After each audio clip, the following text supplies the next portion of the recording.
Namaste, myself Dr. K.K. Chaudhary, Faculty of Education and Methodology, Jyoti Vidyapeeth Women University, Jaipur. My teaching subject is Understanding Disciplines and Subjects. And now we will discuss about the topic that is practical knowledge and its relation with school curriculum. व्यवहारिक ज्ञान और विद्यालय पाठ्यक्रम से इसका क्या संबंध है। पुस्तकीय ज्ञान पर आधारित होने के कारण आजकल के पाठ्यक्रमों में विषयों की जटिलता और बौद्धिकता अधिक, व्यवहारिकता कम, सैद्धांतिक पक्ष और विषयों का मौखिक वर्णन ज़्यादा है, प्रयोगात्मक प्रक्रिया गौण।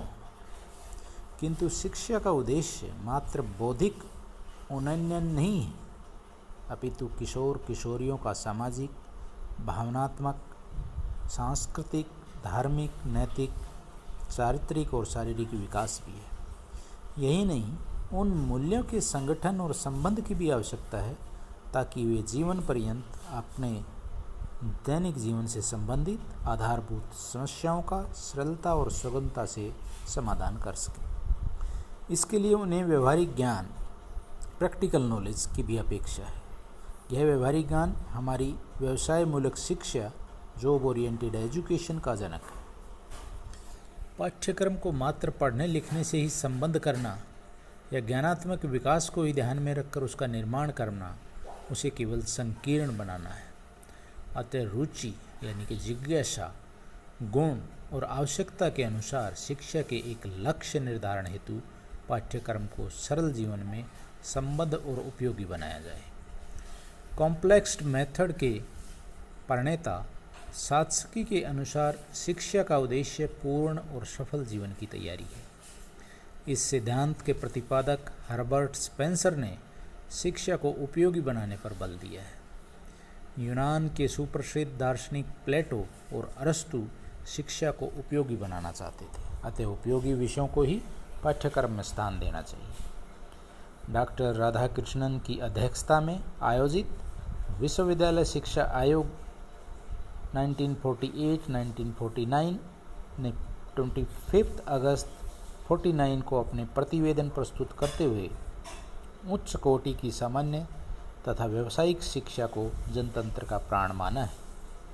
डॉक्टर लक्ष्मी स्वामी मुदालियर की अध्यक्षता में आयोजित माध्यमिक शिक्षा आयोग ने 29 अगस्त 1953 को अपना प्रतिवेदन प्रस्तुत करते हुए व्यावसायिक, औद्योगिक या प्राविधिक शिक्षा के प्रचलन की सिफारिश की है तथा बतलाया है कि हमें व्यावसायिक, औद्योगिक या प्राविधिक शिक्षा की कार्यक्षमता पर पूर्ण ध्यान देना चाहिए।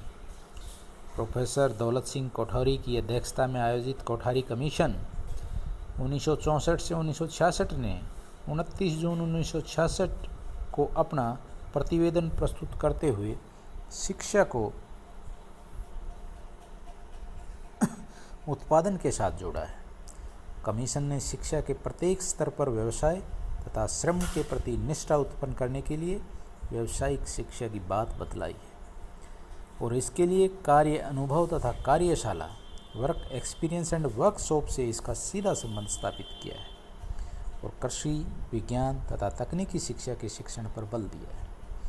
अतः यह परम आवश्यक है कि हमारा पाठ्यक्रम ऐसा हो जिससे हम अपनी आजीविका के लिए अपने को सुरक्षित बना सकें।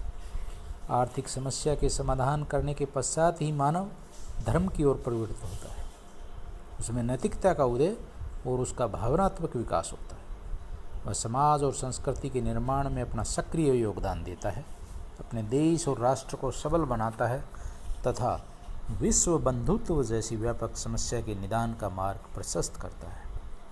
अतः उपयुक्त स्थितियों से हमारा पाठ्यक्रम शिक्षा के प्रत्येक स्तर पर विविधता के सिद्धांत पर आधारित, सरल, जीवन से संबंध और उपयोगी हो। ज्ञान के लिए नहीं, knowledge not for sake of the knowledge, अपितु जीवन, समाज और मानव मूल्यों के विकास के लिए हो। महात्मा गांधी ने भी सत्य को अच्छी तरह आंका था और अपनी बुनियादी तालीम को हस्त कौशल पर आधारित किया था।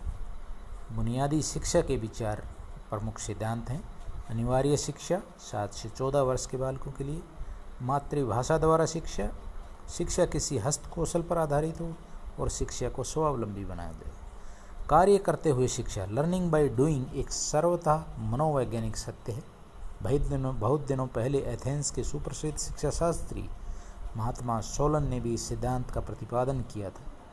कोठारी कमीशन ने कार्य अनुभव, वर्क एक्सपीरियंस की बात बताई, इस ओर हमें resolve it. This is all about the practical knowledge, यानी कि व्यवहारिक ज्ञान, and what is the relation with the school curriculum and what should be the relation and what are the objectives aim we can achieve by relating this practical knowledge with the school curriculum. So this is all about the practical knowledge and its relation. This session is powered by digital version 2.0 Jyoti Vidyapeeth Women University Jaipur. Hope you understand the topic. If you have any query, please mention in the comment box. I will resolve it. Thank you very much.